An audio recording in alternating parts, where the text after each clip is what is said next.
What Are You Broadcasting by Multigen Mindset Institute. A lot of us move through our lives working hard to become better people, to earn more money, to accomplish goals.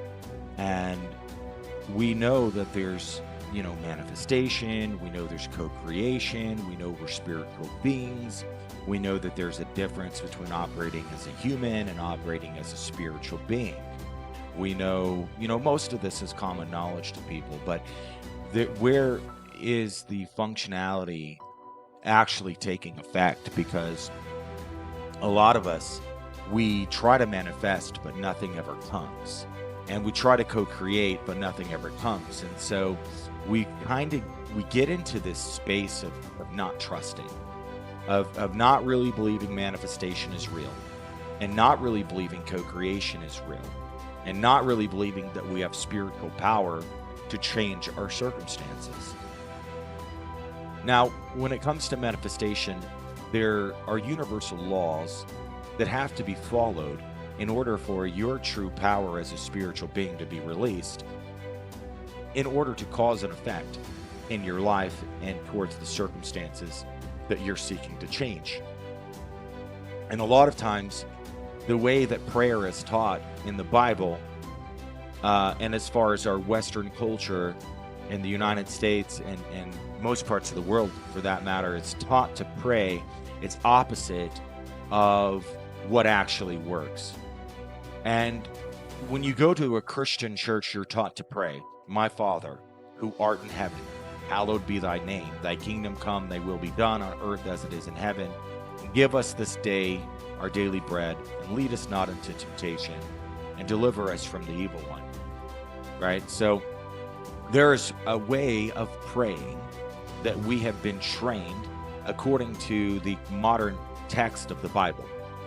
And the truth is that the sections in the books of the Bible that taught manifestation have been either edited or removed.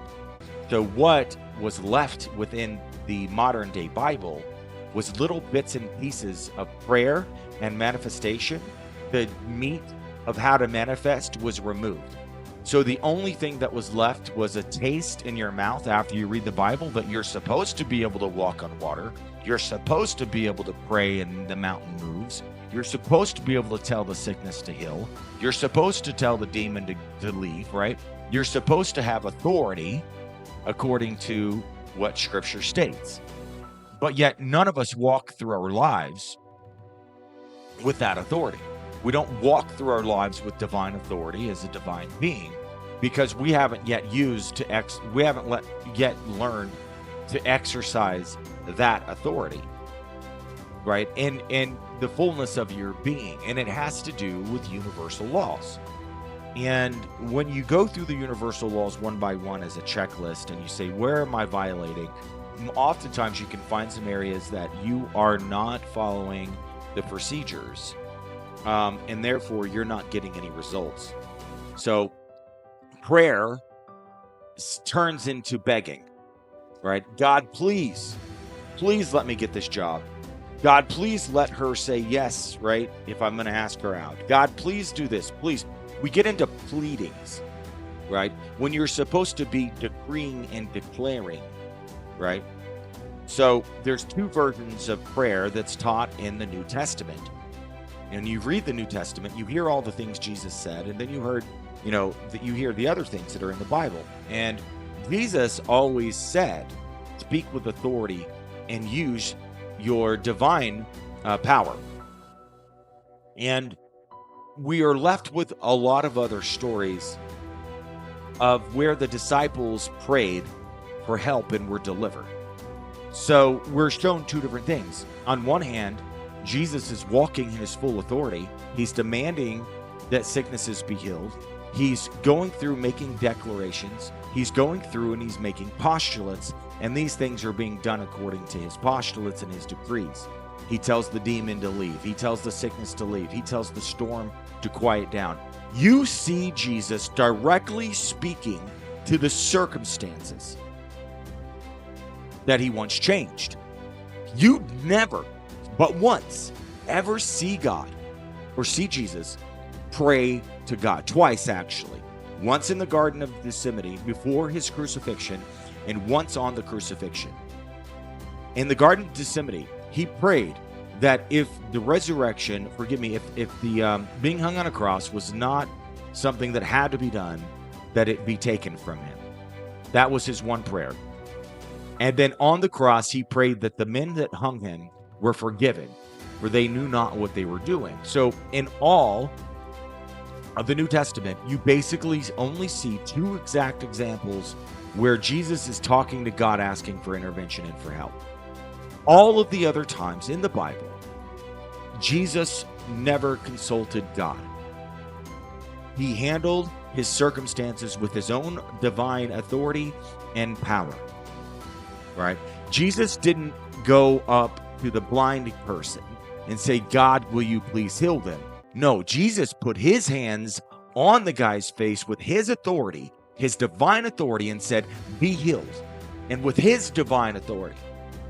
So why is it that we're taught to pray in the Bible in ways of, God, please help me, please deliver me, please show up, please provide the money, please provide the food, give me strength, God, please help, please, please, please, please, pleading to the universe for help. That's what is left over of what they left in the Bible from data about how to pray.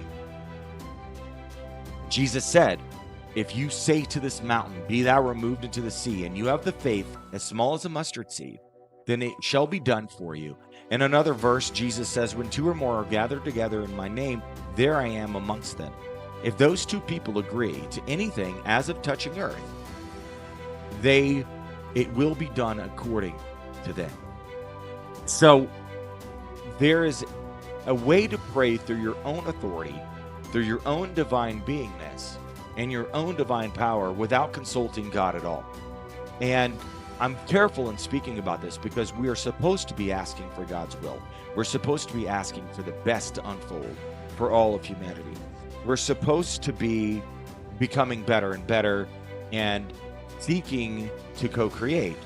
So where is it that co-creation and praying comes in together, and how do they work together? Because I want you to be able to listen to this talk, and when you're done with this talk, understand what prayer is, understand what declarations are, understand what postulates are, understand how to use your divine authority, and understand how to compare yourself to all of the universal laws to discover where you're violating one of the laws and why the thing that you're praying for and seeking for is continuing to elude you day after day, week after week, and month after month.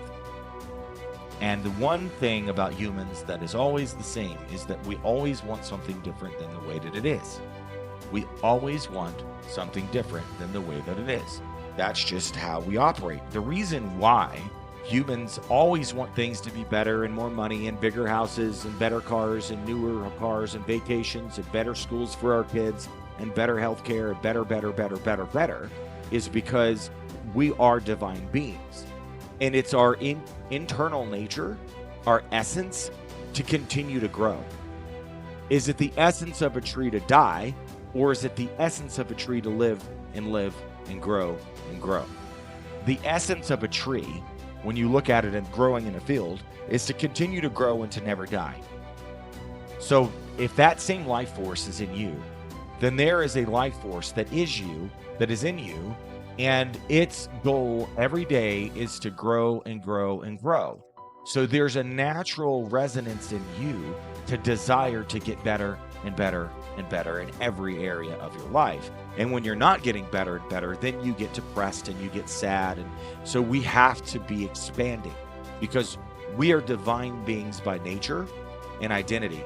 So that divine fingerprint that is within us has to grow. So it's literally God inside of you that wants you to win, that wants you to have better everything. It's the God in you that wants you to succeed and wants you to do better and better and have more and be happier and succeed more and overcome and defeat the enemy and defeat the circumstances and to build a better business, to write the books, to become more fit, to have a better relationship, to all of these things. It is your divine nature to continue to get better and better. So that's why you wake up every day wanting more and more and more. But how do you get into alignment with that inner identity so that things come naturally? You set out to grow a company or to start a company or to do something or to get a college degree or whatever it is you're starting out to do. There's a beingness that has to be taken on before you can have that thing. And the beingness is what this talk is about. This talk is called Who Are You Broadcasting? Not what are you broadcasting, but who are you broadcasting? Because when it comes down to manifestation and co-creation and making things happen and becoming effective at causing a change in your life, then when you begin actually causing real effects is when you begin actually truly manifesting. And I think that the holdup is the way that we pray. I think that people have been trained to pray for help, and God doesn't always respond to help because you have sovereignty. He has given you sovereignty. Sovereignty means that you have divine authority over the circumstances in life that you find yourself in, over the winds, over the seas, over the air, right? So you have divine sovereignty over these things. And so you're over here asking God to intervene and step on your toes of sovereignty. God, please help me get the job, right? God, can I please get more money? Can I please, God, please let me get this deal, God, please. And we're begging God. Well, when you're begging God, you're out of alignment. You're out of your identity. God never wanted you to come beg him, right? He wanted you to exercise your divine sovereign authority that he gave you by putting a piece of himself inside of you and empowering you to change your circumstances. How many times have you seen Jesus pray for God to do something? Very, very rare. Every single story in the Bible, it was Jesus with his authority decreeing the thing and it being done according to his decree. So that is the blueprint. That is the format. It's not praying, God, please, please, God, please. No. And the reason why it doesn't work is because the law of broadcast and the law of who you are and the universal laws. You have the law of grace, the law of forgiveness. There's hundreds of these laws. You know, you have the law of authority. You have, the law of beingness. You can't have what you aren't, right? You can't have what you are not, right? So the reason why prayer doesn't work for you is because you're not exercising your authority and decreeing the way that you want things to be, and then getting into alignment with that. You're praying for help and for situations to move when you're supposed to move them. And then when you try to move them, you can't move the circumstances and you can't change the circumstances because of what you're broadcasting into the universe. When you're saying, God, please give me the money. Well, what's happening is you're broadcasting that. The emotion of lack, the emotion of not having, the emotion of desperation, the emotion of help. You're broadcasting that. And it's the universe is saying, okay, well, I'm a reflector. I'm going to reflect whatever you put out. So the universe is now reflecting back to you circumstance after circumstance where you have to get into the emotion of please, please. So what happens is we lock ourselves in our circumstances. We get down into a desperate spot, whether it's something with our kids, we're trying to change, or one of our sons or children are not going in a good direction, or our career, or our health, or our finances, or our credit score. Something in our life is going south. Something is going bad. And we begin trying to change the circumstance. And when we can't change it, then we begin to pray. And now we get into the desperation of, God, please intervene. Help us, God. Please step in. Do something. God, you got to show up. Well, not only are you blaming the wrong target, which weakens your stance because you're completely out of alignment when you're blaming the wrong target. God is there the whole time. The resources are there the whole time. The solutions are there the whole time.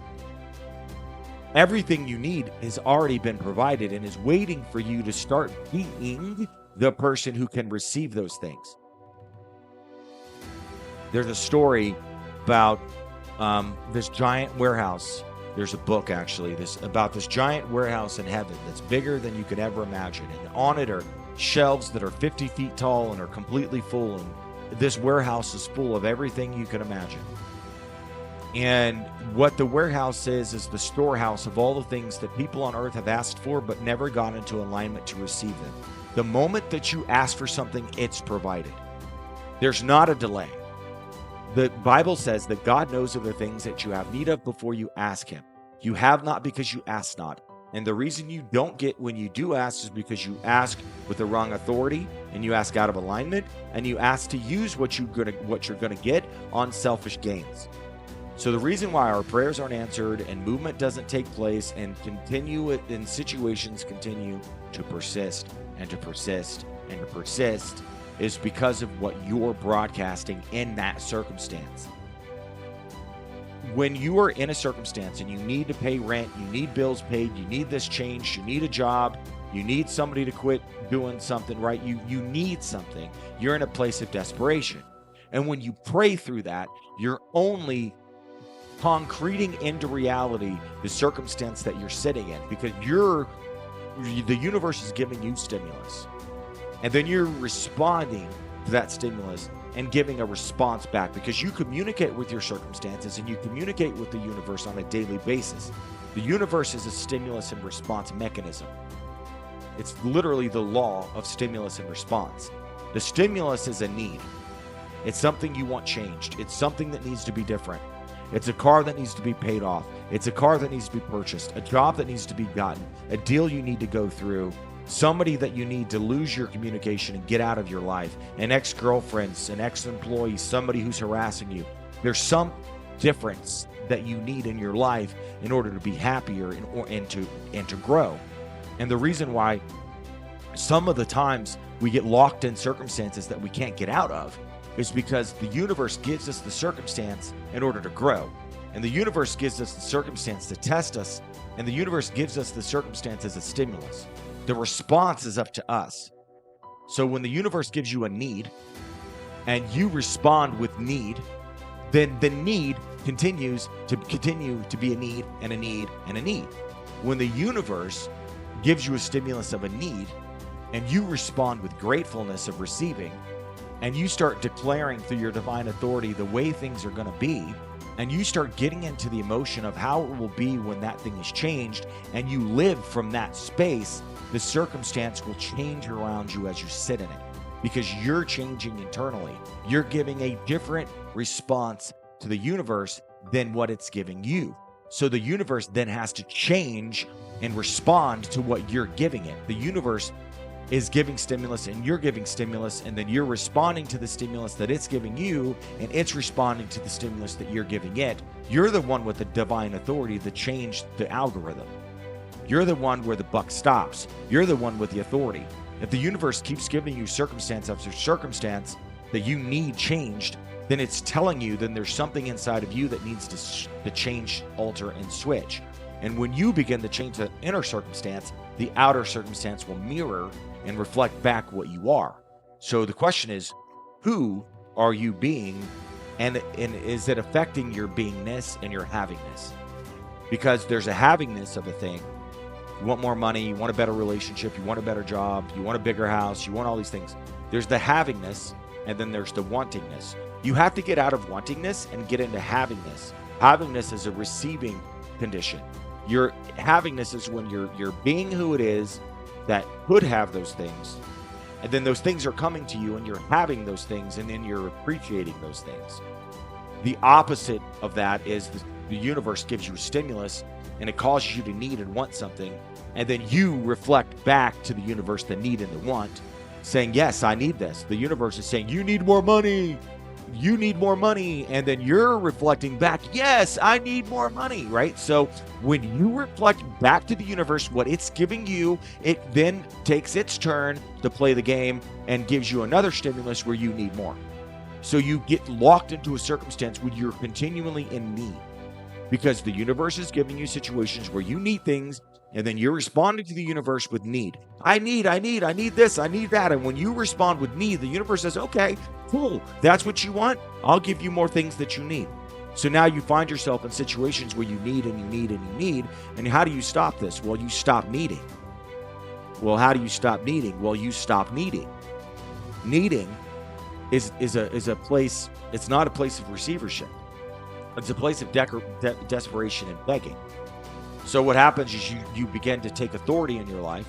You begin to stop blaming God for not showing up and realizing he's there the whole time and he's waiting on you. And you begin taking authority and responsibility for what's unfolding, and you quit blaming. Now that you're no longer blaming the circumstance or God or somebody else, you're fully responsible for what's unfolding. Now you can take authority, authorship. With authority, you have authorship. You have to become an author, and you have to begin writing your life in the script of what you want to unfold in your life. And you have to become an author. And that's declarations, postulates, verbally. That is imaginations of imagining the way that you want things to be. That's making affirmation statements. And even that's important. If you're doing 10 affirmations a day and every affirmation is, I need this, then you're concreting into your circumstance a need. Rather, affirmation statements are correctly done when you're like, I am making $10,000 a month. I am driving a new car. I am in the circumstance that I want. You're stating the declaration and the affirmation as if the circumstance has already happened. So you're no longer reflecting back to the universe what it's giving you. The universe is giving you a need. You're responding with affirmations, authority, authorship, gratitude, and appreciation for receiving the thing that solves the need problem. Because what's happening is you're working in tandem every day and every moment with the universe to change circumstance, right? Universe is giving you needs.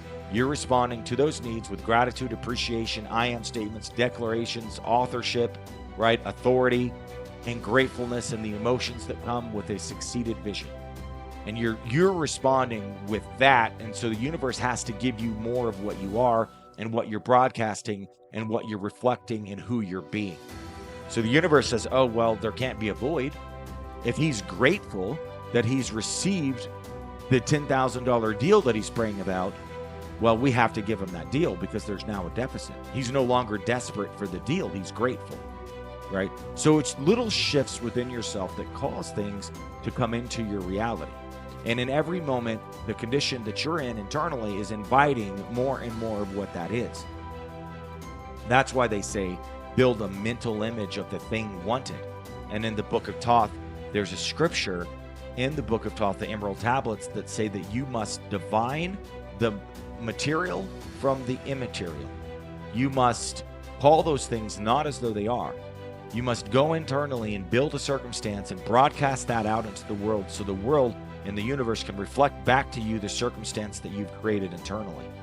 And the more powerful you've created that internal experience of the havingness, the more you start being the person that can have that thing. And when you start being the person that can have that thing, and you begin aligning your life to where having that thing is logical and makes sense, right?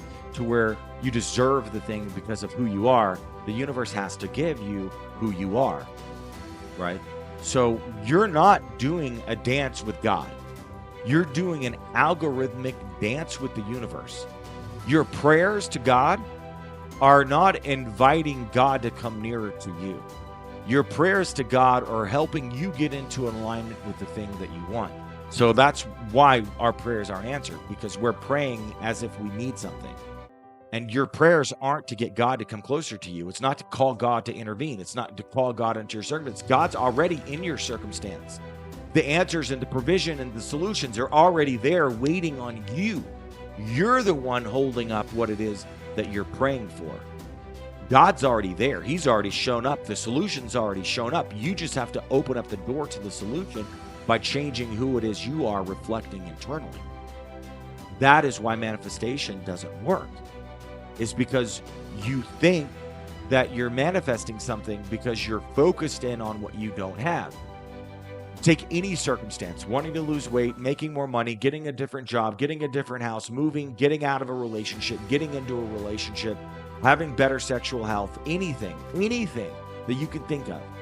When the universe gives you a need and you reflect back that need, you're only continuing the circumstance.